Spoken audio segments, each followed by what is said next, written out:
Isidora, we're good to go. Okay, so hello to everyone. My name is Isidora. I will be moderating tonight. First of all, I would like to introduce the school and then our brilliant lecturer for today. So the School of Materialist Research is an education and research inter-university grassroots platform that offers integrated credit programs, seminars, special programs, and research initiatives that address the materialisms running through contemporary science, philosophy, art, mathematics, design, architecture, and politics. SMR was founded by the Center for Philosophical Technologies at Arizona State University, the Institute of Social Sciences and Humanities Skopje, the Department for Architecture Theory and Philosophy of Technics at TU Vienna, and the Critical Inquiry Lab at the Design Academy Eindhoven. And this serves as a global hub for education, research, and experimentation at the intersection of the humanities, social sciences, creative fields, and the STEM sciences. So that's for all of you who are new to SMR. Now I will go on introducing Joel. So Joel White is a lecturer in philosophy at the University of Dundee and a part-time lecturer at the Staffordshire, I hope I got that right, University. He is also the executive editor of Technophony, a journal of philosophy and technology at Radboud University Press, and a seminar instructor at the New Center for Research and Practice. His research is situated in the emerging transdisciplinary field termed critical epistemology. So, and his title for today is on Logomachy, a conceptual recovery. So, Joel, the floor is yours. Thank you very much for that introduction. Yes, Staffordshire. Yep, that's the strange English word. Yeah. I will share my screen. So here there's the. Okay. And I apologize if there are people that will walk behind me. I'm in a kind of kosher working place that I managed to find to give this, to find some quiet. So of Logomachie. So this will be a kind of an introductory lecture on this strange term that I didn't know until about, when would it have been, about 15 years ago. So I first came across this term in a work of the surrealist poet Antonin Artaud in his later work Suppos et Suppliciation. And next to a set of other terms, which were la révolution, la nuit, l'anarchie, la logomachie. So revolution, night, anarchy, and logomachie. It kind of fascinated me as soon as I saw this word, particularly in its kind of contextual relationship to the other words, the night, anarchy, and revolution. But what particularly interested me about this word is that I was doing lots of research on the notion of the logos, in particular in Heraclitus, Plato, and in Derrida at that time.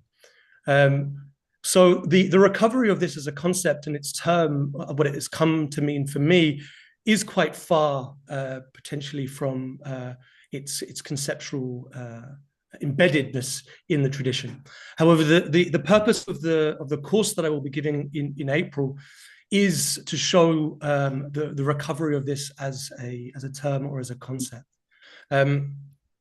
So bear with me if you don't get that straight away. I'll come to its history hopefully later. So what is Logomachie? So and I will. This is in part coming from the introduction to a book that I'm kind of writing two books at the same time. One is called A Critique of Pure Plasticity, which I already presented on actually at the summer school, and the other one is called Of Logomachia, and they're kind of being written at the same time. Of the two, this is certainly the most substantially written and kind of is missing the last part of it. But they both function together in a sense, and I will kind of talk you through how they function together. So, and this is kind of from the introduction to that book.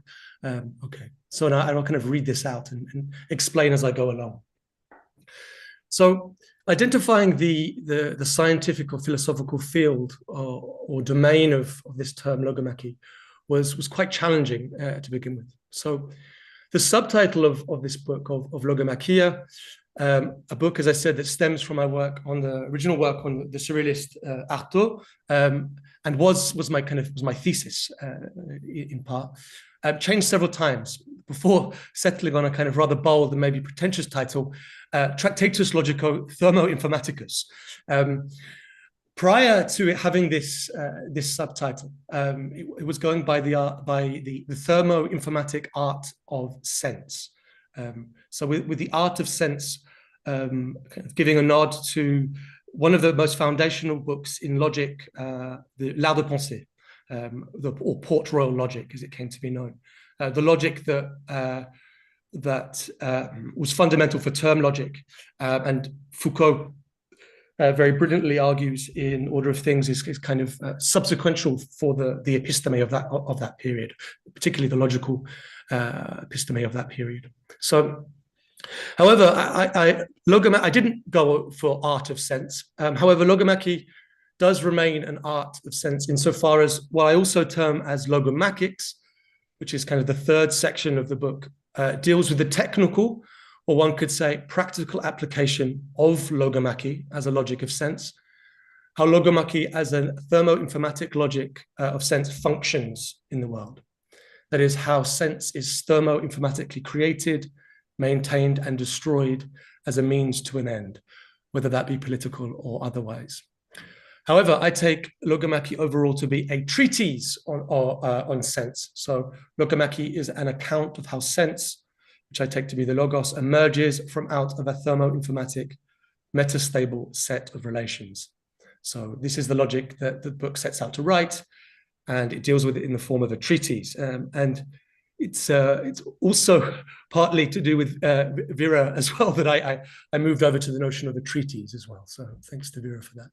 So a logic and not necessarily a logology. So why Logomachy is concerned with how thermodynamics and statistical mechanics, so the science and statistics of energy and entropy, and information theory, the science and logic of information manipulation, storage, etc., affects questions concerning the adequacy, validity, and demonstration of sense, meaning, reference, and signification, what is sometimes called logic or philosophical semantics.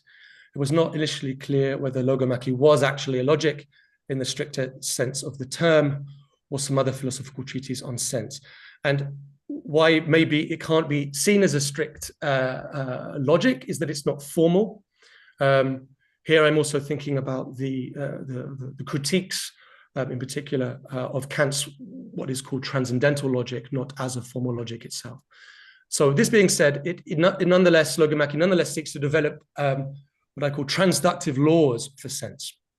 So these laws, which I won't be going over today, these laws which have been outlined in an article that I wrote in Technophony. These laws are therefore not formalized into symbolic logic. But Logomachy is a logics, or a logic, insofar as it is concerned with the historical and philosophical status of the logos, qua a concept when the logos becomes, through the suffix, an ix. That is, the ix, within English in particular, signifies a body of knowledge concerned with the actions or activities of, therefore, the logos or logoi. Logomachy, and I was flirting with this for some time, could have been named a logology, insofar as it constitutes a logos of the logos, an account of the logos insofar as it is thermoinformatic. But this already exists as a term that names recreational linguistics.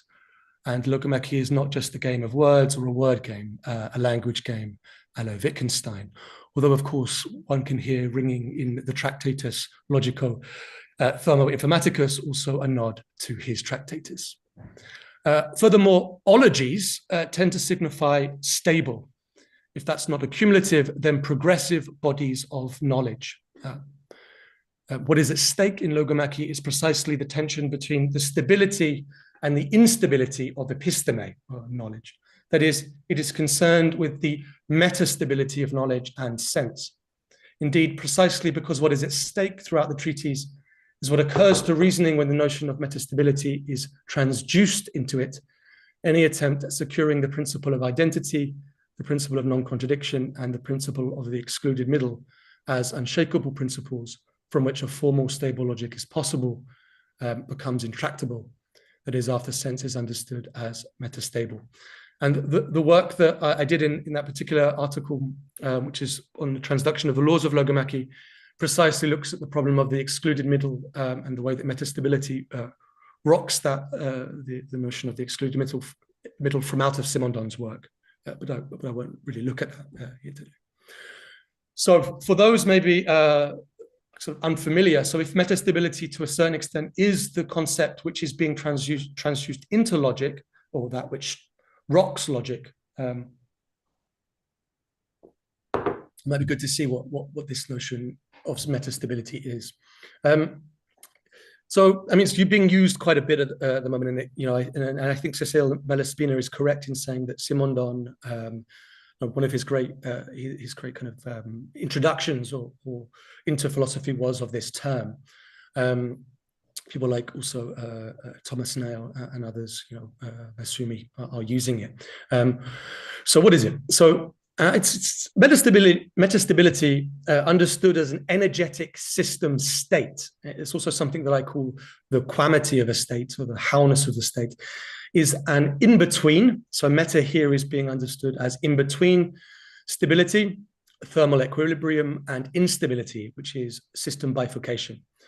For example, a ball in a trough, or a ball on a shelf, sand piles and glass are examples of that. And as I said, it's seen of an increased use in contemporary philosophy due to the interest in Simondon. It is, however, a term that finds its conceptual origins in chemistry, mostly in metallurgy and mineralogy, thermodynamics, cybernetics, and other systems theories. One of the first complete theoretical discussions of metastability was formulated by the Norwegian-American chemist and Nobel Prize winner Lars Onsager. So in 1931, the term steady-state systems was used by Onsager to describe a process akin to what then comes to be understood as thermodynamic metastability. Dorian Sagan and Eric D. Schneider, who were also big influences on me, that Onsager discovered that an open system with moderately steep gradients, energy gradients, will slow to a steady state of minimal entropy production. So what that means is that in the presence of ample available energy, an open thermodynamic system may maintain a relatively constant state without falling into a permanent state of stability, otherwise known as thermal equilibrium. So in contrast, in a closed system, the entropy of the system, the dissipation of energy between two thermodynamic systems with different initial internal energies, will inevitably increase to the point that work is no longer possible. As entropy increases, both the past, the exhaustion of energy differences, and the future quantity of energy differences remaining to produce work unfold as the system moves from a difference TH is not the same as TC, or temperature are not the same, to the identity of that the temperature are the same. So it's worth noting that the notions of instability, stability, and metastability, with stability understood as the kind of collapse or the death of the system itself, the system which is no longer functioning as such. Instability as a bifurcation, or the system through an increase of energy will bifurcate and change. And metastability is in between both of those. So it is the relative stability of any system. And most things, and we might be able to see where we're going with this in terms of objects, all objects that hold themselves as relatively stable, that can be judged as such, are in metastable states. So transduction is thought itself. So the title of the books, let's say, of Logomachie, use of the genitive of, alludes to Derrida's attempt to establish a so-called science of writing called grammatology that broadly took into consideration the force of sense. So of Logomachie, one of its kind of main, not necessarily I suppose, opponents, but in particular, that which it is pushing against is deconstruction. So for me, deconstruction can be understood as thinking through the notion of the force of sense. Although I have no intention, however, of founding a science. If anything, Logomachie follows what Sayre calls the new scientific spirit. The new scientific spirit is about thinking without reference. Transport is thought itself. So perhaps instead of transport or metaphoria being thought itself, one could argue that maybe transduction is thought itself, or maybe transduction is enough itself without having to found a science. And therefore maybe just thinking is enough itself. As I will discuss, and this is what I discuss in the method of the book, Logomachie is formed through this method that I call transduction, and I will talk a little bit about that. Transduction is an experimental philosophical practice more than it is an accumulative or progressive science. Notwithstanding, Logomachie does not fear falsifiability, since it bases or grounds its transductive philosophical experiment on a set of principles from the empirical sciences that together I call thermoinformatic. Its hypothesis is, and this is maybe a rephrasing of what Thomas says, that there is nothing in the world that is not moving, there is nothing in the world that is not thermoinformatic. Thus, sense itself must likewise be bound as its condition to thermoinformatics. So now, and I will kind of go into what that is in a second. So transduction. In my previous lecture, I also spoke about this. So excuse me if this is a repetition, but it's important nonetheless. Transduction as a method of philosophizing, first proposed by the French philosopher of technology, Simondon, should be understood as Malaspina defines it in her epistemology of noise. That is, as a method whereby the structuration of one field of knowledge transduces its guiding principles, concepts, or problems across academic divisions and institutional boundaries into other fields of knowledge. In the case of Logomachie, thermodynamics and information theory are the fields of knowledge that provide guiding principles, concepts, and problems for, in this instance, logic, or we could say transcendental logic. In many ways, the specific task of Logomachie could be understood as an experiment in transduction, since it aims to determine something previously untested by placing two fields in relation to other. Transduction is more than analogical, since it aims to produce something else, something third from this experimental encounter, rather than merely determining conceptual similarities and differences. Okay, so why thermoinformatics? I hope this is now going to not get too technical. So the recourse to this thermoinformatics as a novel portmanteau of thermodynamics and information theory occurred for two fundamental reasons. The first is related to their concomitant overturning of the Newtonian classical mechanical paradigm with its concepts of force, momentum, and inertia. Philosophically, these classical concepts were highly influential for modern philosophy, from Descartes, Leibniz, including there Hegel and beyond. One has to think, or only has to think of the centrality of repulsive and attractive forces in the work of Kant and the importance of Hegel's force and understanding in the phenomenology of spirit. For the most part, European philosophy has remained in the Newtonian classical mechanical paradigm. It has not yet sufficiently thought with, and these are the concepts that come through within thermodynamics and information theory, that is energy, entropy, and information as a kind of the key concepts. It has not yet fully transduced these concepts into any logical or epistemic system that thinks about the limits of thought. Furthermore, the episteme in which we live and act could be determined as thermoinformatic. It is thermoinformatic insofar as the very structure of global capitalism is conditioned on the dual relation between energy and information extraction and energy and information manipulation. Capitalism effectuates, as many such as Bellamy Foster have pointed out, a metabolic rift between man and the earth. This rift is marked by the dual thermoinformatic relation between energy, information extraction, and manipulation. It is time that philosophy caught up with the episteme that governs us. The second reason, and this is maybe the more technical reason for the portmanteau, is to underline the fundamental relation that energy has to information. And so this can be found in my Critique of Pure Plasticity book. And this is, and I used the four transcendental categories like Kant: quantity, quality, relation, modality. So I argue that the energy is essentially quantitative in kind, and information is relational in kind. Energy is substantial and real. It cannot be created or destroyed. Information is non-substantial, but is configurative in kind, and thus allows for energetic accidents to emerge as properties of the informatic relations inherent to any energetic system. So there we can think about substance and accidents. How energy is configured, the differential relation between energies in an open or closed system, gives rise to entropy as an emergent property or quality of the thermoinformatic system itself.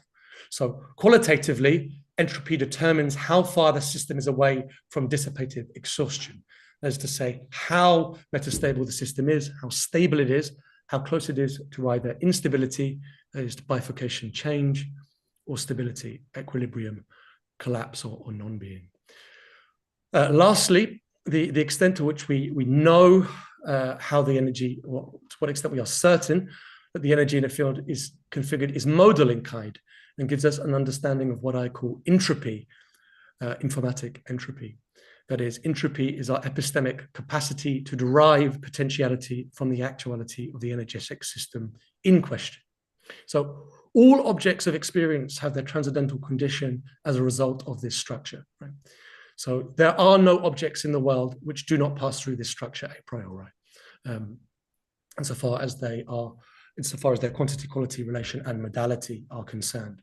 That is in relation to energy and information. So this thermoinformatic transcendental structure, as I say, is highly technical, but it finds its elaborated transduction in the book, The Critique of Pure Plasticity, of which I consider of Logomachie or Logomachie the transcendental logic of that critique.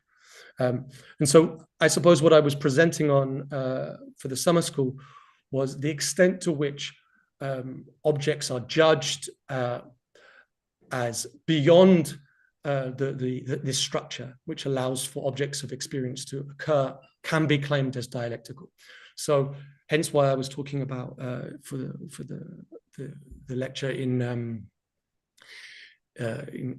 for the summer school, right? Anything that essentially pretends to be a infinitely transformative or perpetual motion or digital immortality, any of these things would surpass these particular a priori conditions and then become illusionary.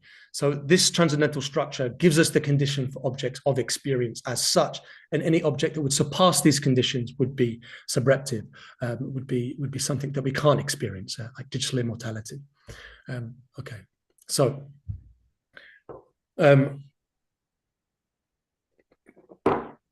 from the force of sense. Over and above modern European philosophy's preoccupation with force, contemporary European philosophy, with the grand exception maybe of Simondon, Deleuze's difference in repetition, I'd put Sarah into this as well, and Thomas Snail, has remained Newtonian in my least grandly speaking. For example, and this is particularly the case for deconstruction, while the power of deconstruction, right, in particular in of grammatology, was to think the force of sense in its relation to the emergence of form. This is the very central claim that Derrida makes about the formation of form itself from out of the force of trace. Through its central concept, différence, Derridian deconstruction did not think the thermoinformatics of sense, at least not explicitly. That is, while it precisely thinks force and force relations, it does not think energy, entropy, and information, at least not in any rigorous transductive way. Force finds its condition in energy.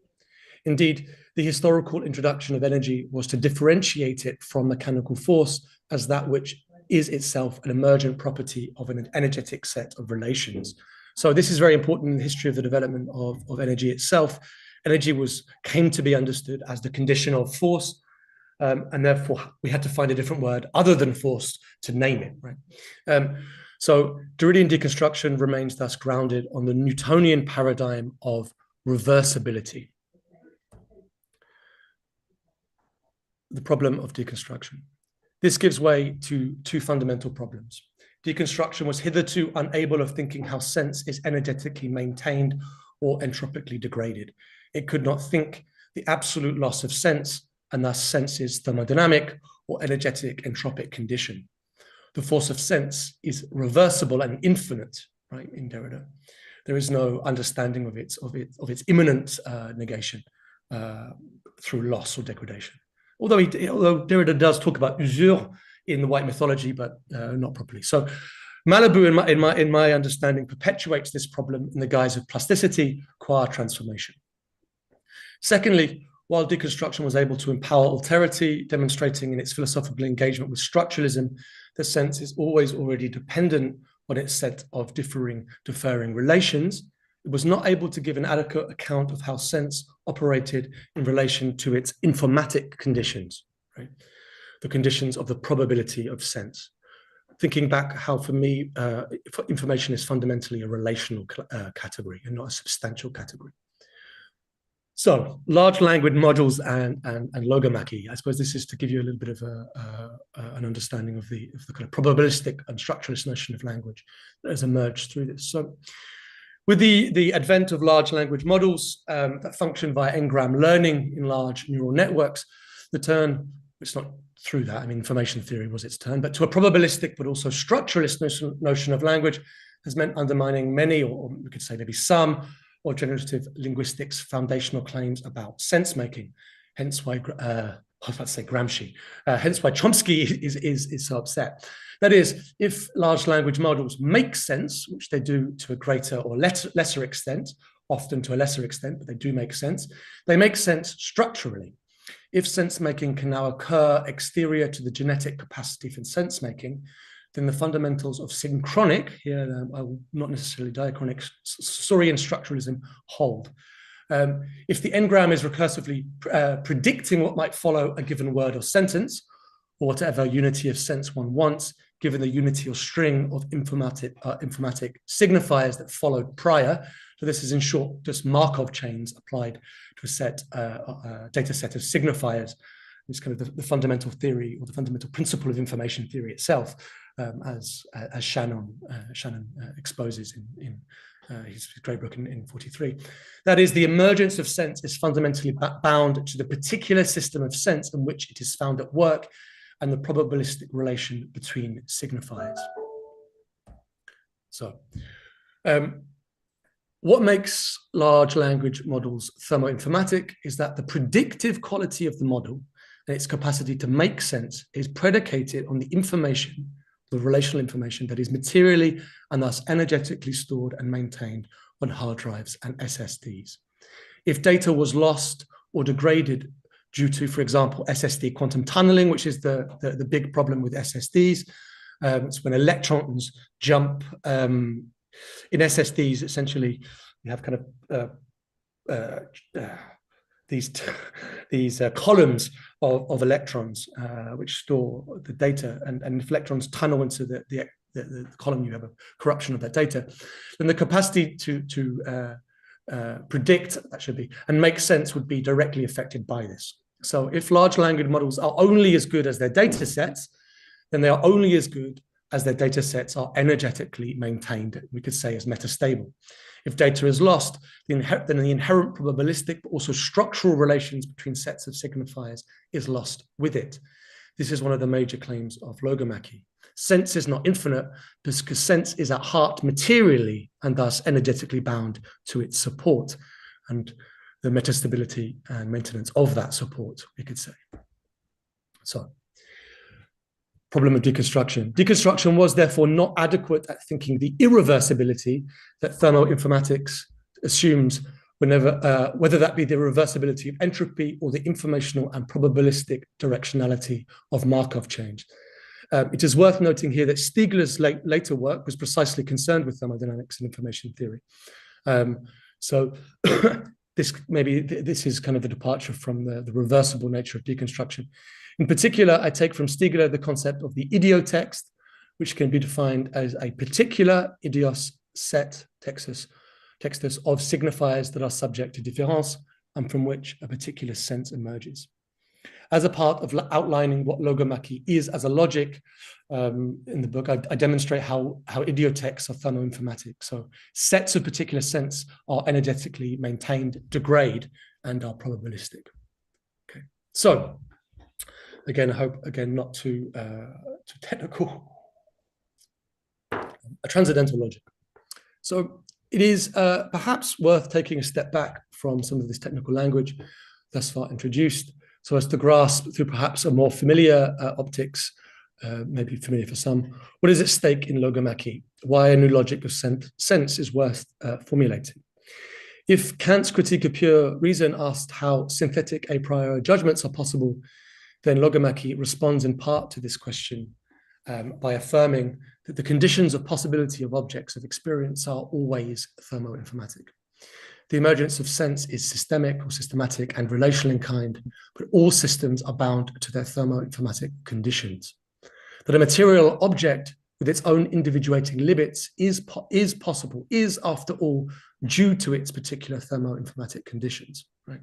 The thermoinformatic conditions of a table are not the same as a fire or a river. Right? Heraclitus knew this too well. The same can be said of the subject.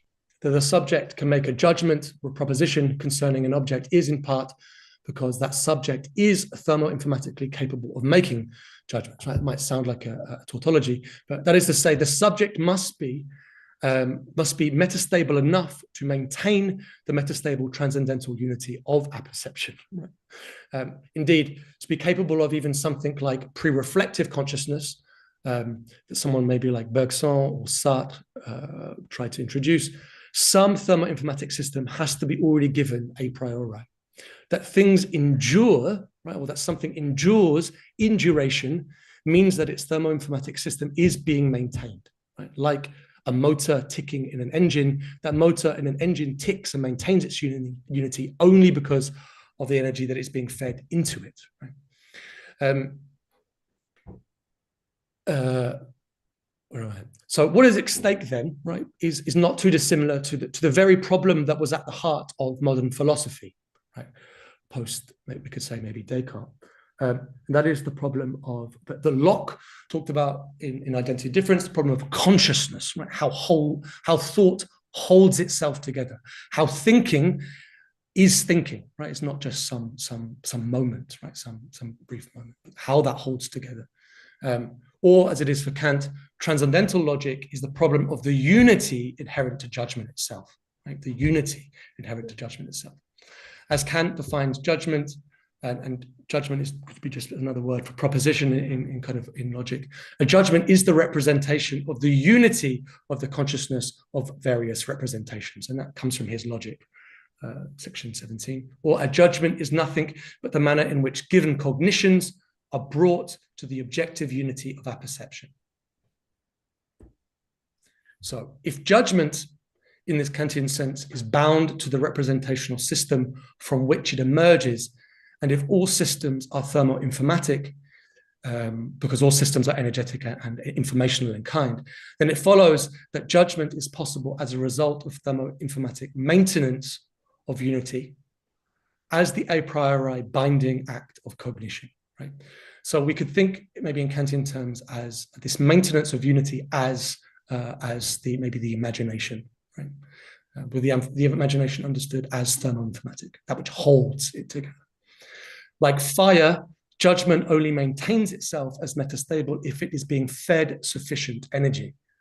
Right? If the fire is not being fed fuel, if there is not oxygen, right, the fire is no longer. Right? If we think about logic in that same, or judgment in that same respect, right, we get closer to what I'm thinking of.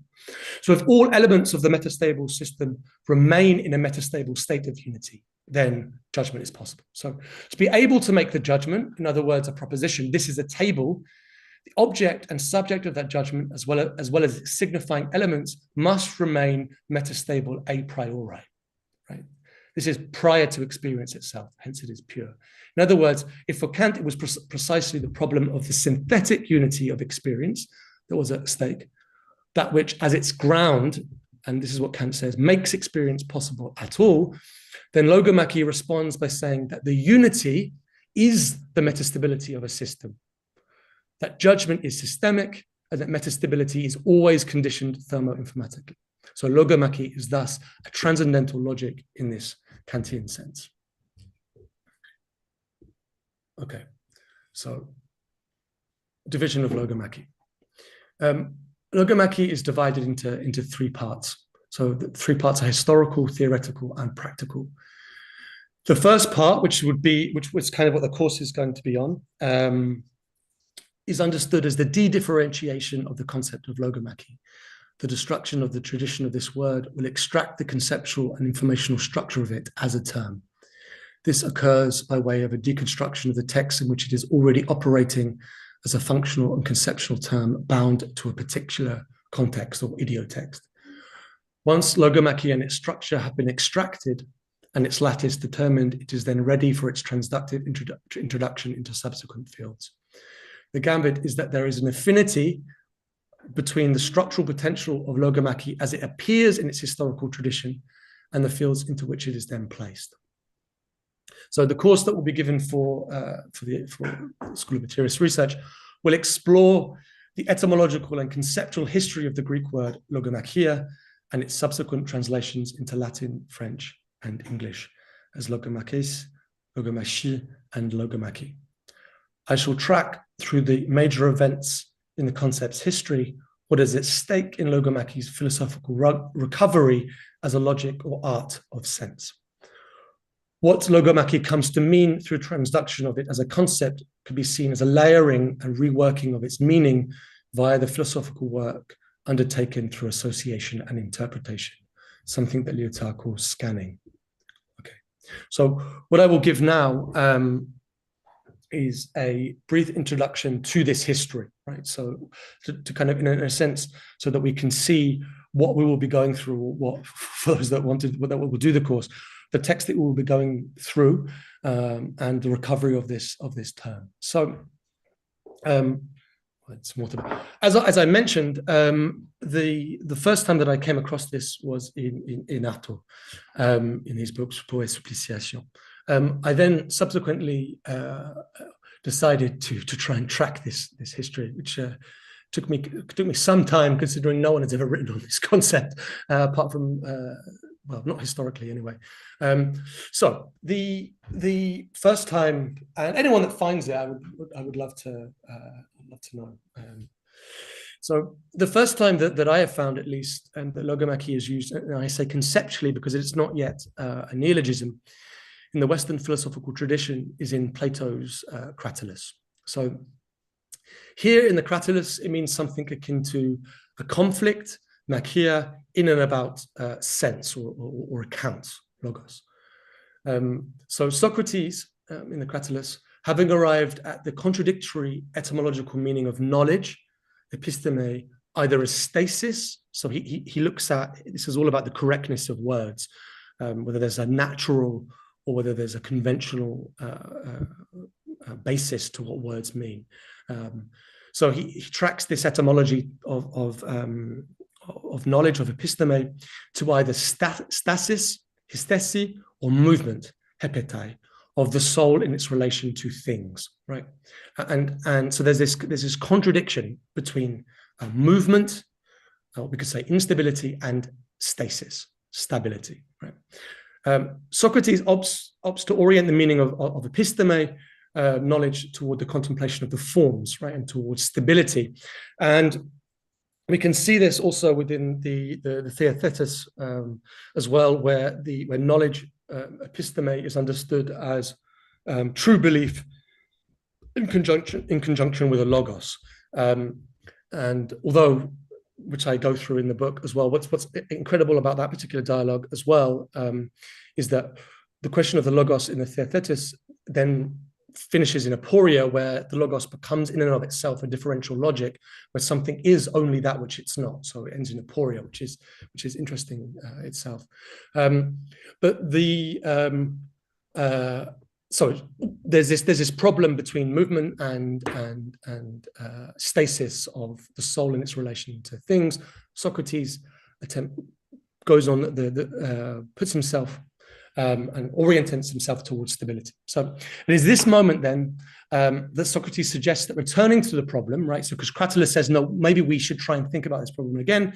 He says that to return to the problem of either the stasis or the movement of knowledge in relation, or the soul in its relationship to things, would result in a macromenta en tois logos, right? A conflict in sense, a conflict in the logos itself, or a logomachia. So Socrates declares that logomachy is not fit for friends. He says this afterwards, right? Conflict about sense is not fit for us, and henceforth must be avoided to maintain peace, right? And prevent, he says, I haven't got the Greek there, civil war among words. So it's a wonderful part of that dialogue. So this is where I first found it, right? So it just so happens that what I was trying to think about, which was the very problem of the stability and instability of sense, was the first time that this was being used. However, as Simondon also says, right, there was no third, there was no metastability in the ancients. So Logomachy argues that there is a third way to respond to this problem. Instead of having to choose between either absolute stability or absolute instability, it is possible to choose metastability. Knowledge, thus, could be thought of as the metastable relation of the soul in its metastable relation to the objects of knowledge. Its second conceptual, and here as a neologism, finds itself in the Bible, in Timothy. And this is Paul's letter to Timothy in 6:4. So similar to its use by Socrates, Logomachy's first cited use as a compound neologism here, Logomachia, is found in, as I said, 1 Timothy 6:4. Although this is most likely written by someone called Polycarp, not actually Paul himself, it is canonical, of course, in the Bible. So, and I've been trying to read a lot of Polycarp to see if Polycarp uses logomachia anywhere else. Thus far, in Polycarp, I've not found anything. So there's kind of a bit of exegesis going on here. But the Apostle Paul in Timothy is counseling Timothy against supporting those of his parish who spread false teachings and desire to debate the law and the logos, that is, over simply following it.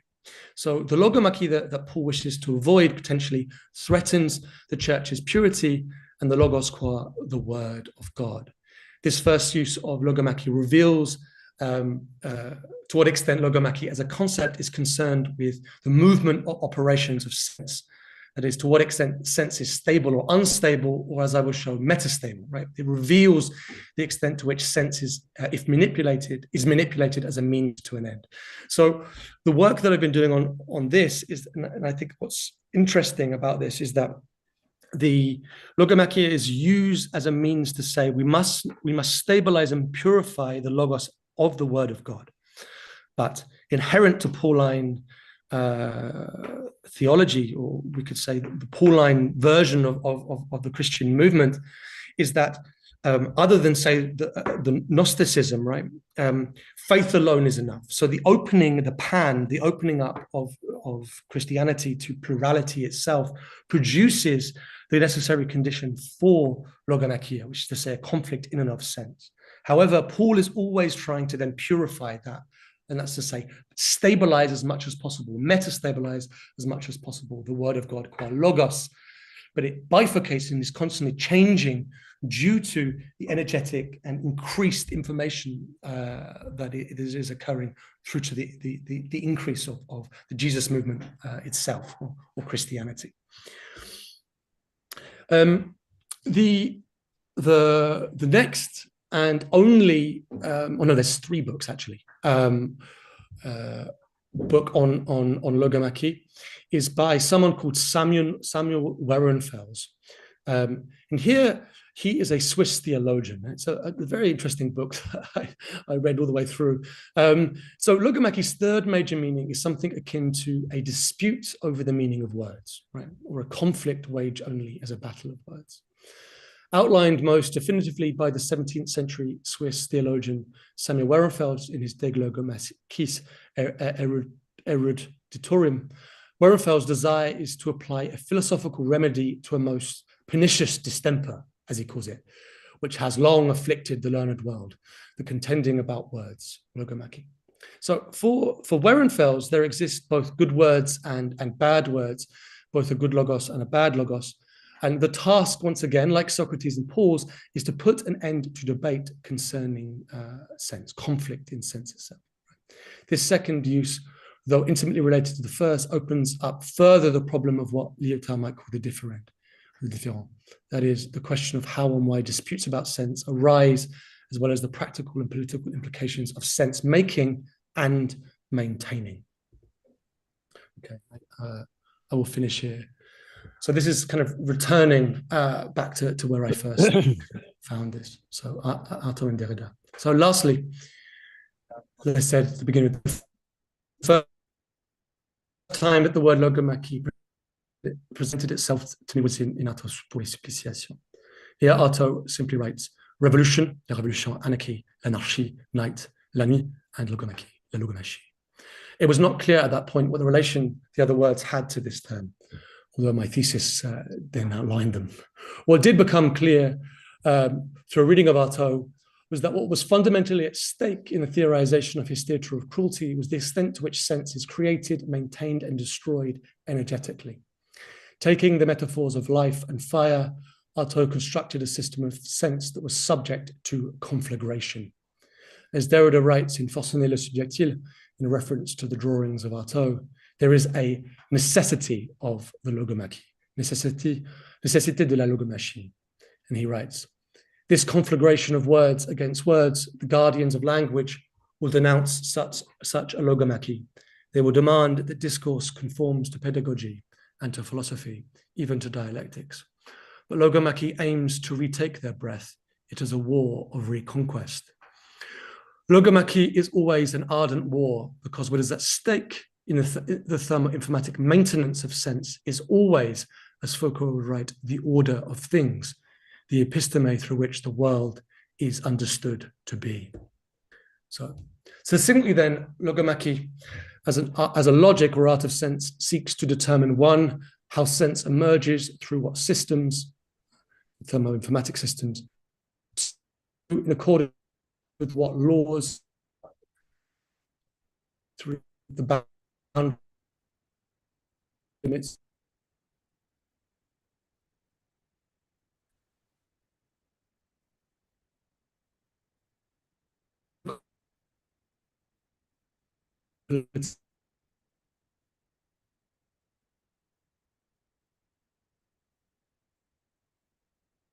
semiotics or signification of these objects through signs or strings of signs. Together, these metastable systems form a metastable system of systems, the unified synthetic metastability of which is a priori and conditions the emergence of sense. Okay, thank you. I've finished a bit early, but that's okay.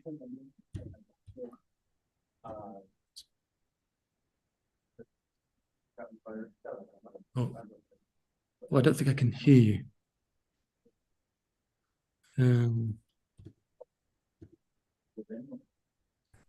Strange. Can you hear me? Ah, yeah. Cool.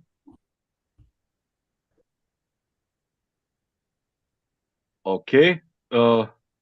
Thank you, Joel, for your lecture. The floor is open for question. You can raise your hand. Ah, here's Katerina. Okay, yeah. We're here to moderate. Ah, yeah. Okay, yes. Can you hear me? Yes, I can hear you, Katerina. Yeah. Okay. Thank you, Joel, for your lecture. Rista, I'm thinking. No, the live stream is I think that the live stream is Yeah. yeah. Okay, yes. Can you hear me? Oh. Yes, can you turn it off? Because we're watching the stream at the same time. So there is echo. Okay, so yeah, without usurping the possibility, the time of the others to ask a question, I'll open the floor for any questions in the Zoom room. I don't know if anybody is following the stream and if there are any questions there. I will monitor that. Okay, so let's see if someone in the Zoom room has a question. Vera? Vera is in the real room next to the Zoom.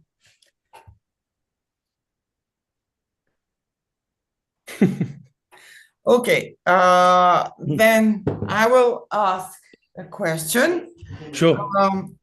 So I was wondering at the beginning, why do you define? I mean, it wasn't a definition; it was more of a wordplay. I guess logomachia as logologia, a science, making sense, a logic of logos, of words. Why didn't you include in this wordplay, let's say, or kind of a definition of what a term means, the meaning of the word machia, battle? Yeah. Why that choice? I mean, the whole presentation makes sense. I just found it peculiar that you kind of did not address this. It's a very good question, Katerina.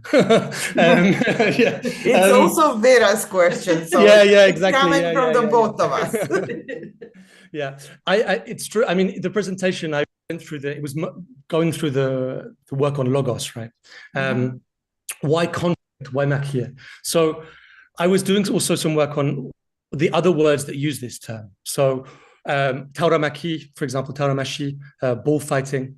But what I found particularly interesting in machia, in Makai, is that they are understood as the daughters of Eris, or daughters of conflict.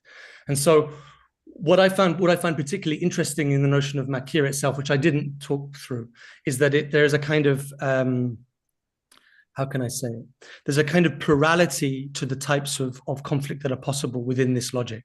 But it's true that I didn't go through that, and more work I think needs to be done on the machia side of it for it to be kind of highlighted, I think. So it's a very good question. Anyway, the mythological function of the name, or the mythologization of the concept of battle, which is machia in ancient Greek, is one thing, but the word itself, machia, means another thing. And so here is my intuition, and here's my question actually to you, because it's not a provocation. I genuinely actually don't know, because I don't remember Cratylus anymore. Isn't it a fact, or isn't it a possibility that logomachia, like the primitive science about the words and languages, so let's call it a proto-linguistics, because this is the meaning of logomachia in ancient Greece, isn't it ascribed to the sophists somehow, and this Socratic Platonic contempt toward the sophists, is there something like that to it, the term, or am I misunderstanding, because I am forgetting the text? So no, it's a good question, and I've now also got a better response to the first one. I'm just tired. In the Cratylus, Cratylus is Heraclitean. So it's more an attack. It is also an attack to a certain extent on the sophists, but it's a particular attack on Cratylus as a follower of Heraclitus. So it's attack on the notion of flux, I suppose, or it's a bad reading of Heraclitus that happens in Plato, but in particular in the Cratylus, that's the attack. It's on Heraclitus. Hence the reason why Cratylus is the one that's, he can't even say anything of anything and ends up just putting his finger up, because you wouldn't be able to claim any knowledge. Everything is war. Exactly, everything is war, exactly. But what's interesting is that in Heraclitus, Heraclitus actually doesn't use machia. He uses eris. So it's father. So Eris is the father of all things. More so Eris than is conflict precisely. exactly. Yeah. Collision. The exactly. Yeah. And through what's interesting for me in Heraclitus is that I find, and I this is a lot of the work that I've done is through a woman called Rameau, who's a very, very interesting kind of a classicist, a French classicist. And she kind of tries to read fire in Heraclitus with as a kind of thermodynamic structure, not with entropy, but as a kind of these transformations of states between fire, water, etc., are quantitative and are thermodynamic in character, and therefore, if the fire itself is like the logos, then the logos is maintained as the kind of the relation between things. So to respond to your to the question of machia, what I call kind of more so than Logomachie, Logomachics is the means in which sets of sense or sense itself are hegemonically maintained. So the conflict that I see is, for example, how hegemony is maintained as hegemony via, say, Gramsci. It's maintained precisely through some form of kind of meaning investment, right? And that is material in kind. But there is a conflict or a war of positions that occurs with sense itself. And we can see that at play even with, say, the notion of woman at the moment, right? There is a kind of war of positions in the way that one wants to maintain or not maintain the stability of a particular word. And for me, that is kind of logomachics. So it's the conflict arises out of the dispute over, say, meaning. And meaning for me is maintained energetically through investment into the support that holds it. So that would be the response to what the conflict side is. Again, we could think of it very similarly to the way that Gramsci thinks about a war of position or hegemony. Hegemony is maintained in Gramsci quite literally through Fordism, or through the way that the structure of the family is energetically reproduced. So yeah, that would be the kind of the answer to the conflict side of it, right?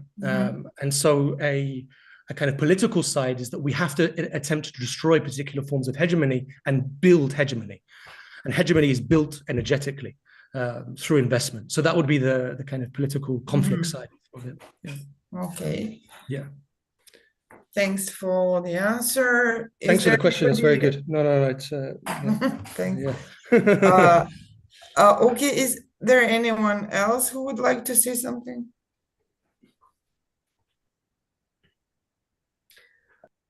Yes. I will turn the computer to Vera now.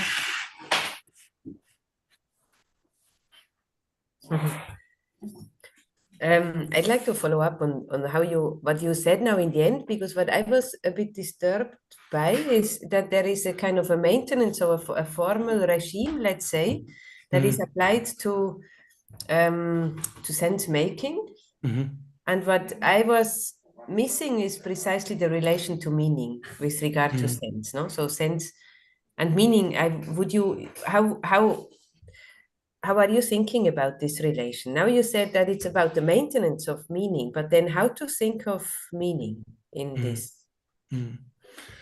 Well, it's a good question. So I think of the difference between signification, meaning, and sense. Signification is the relation between signifiers. Meaning for me is like vouloir dire in French. So it's that which is intended through signification, and sense for me is that which is So sense for me is the emergent property of that, all of those systems working together. So you could something can have meaning, but its sense could be an emergent property of that intention that is different. And so you can have conflict arise actually precisely through that, even if you can both point to the same signifier. So that would be my answer to that. Okay, but then I have a following question. The other one that I was puzzled a bit, because if it's so energy and the how are you calling it, thermoinformatics, Mhm. seems to be functioning a bit like a continuous domain.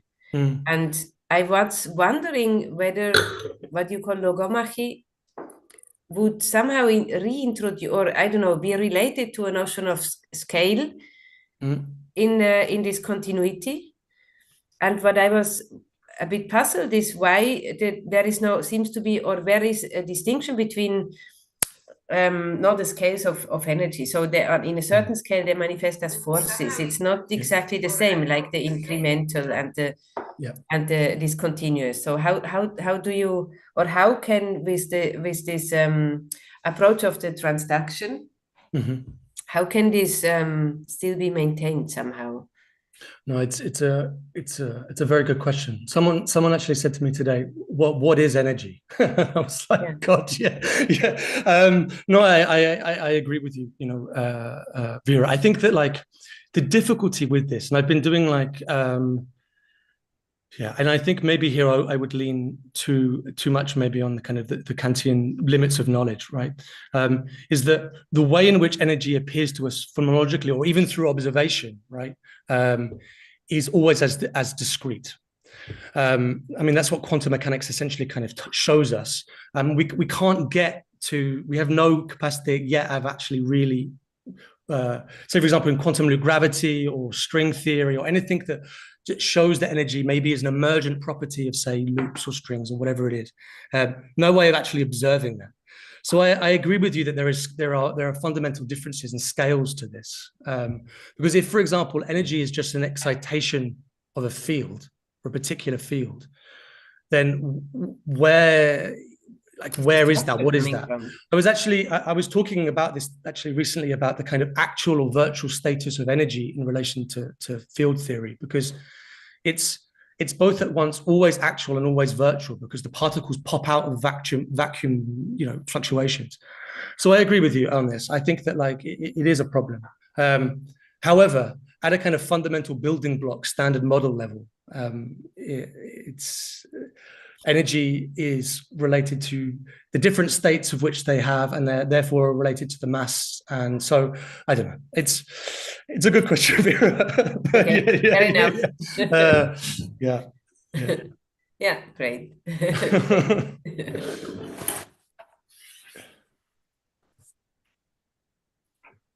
Okay, so anyone else in the Zoom? I checked the YouTube.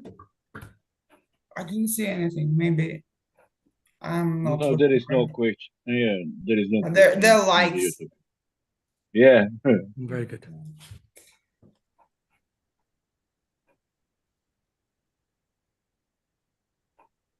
From Perea.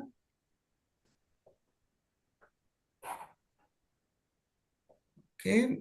Perea says, thanks for the very interesting presentation. No worries. I hope it was. I sometimes gets a bit technical, these things. So I hope that it was. My aim was for it to be less technical, but I don't know if it was. But that's okay. Yeah. Perea's work is also very technical, and I know it is. I know. So it must be fun for her.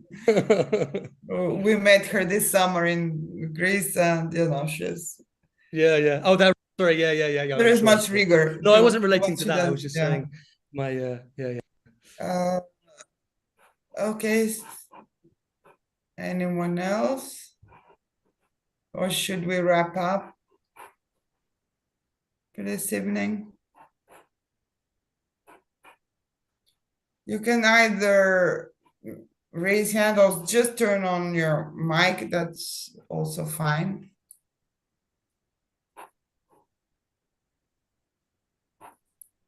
Let's give it some time.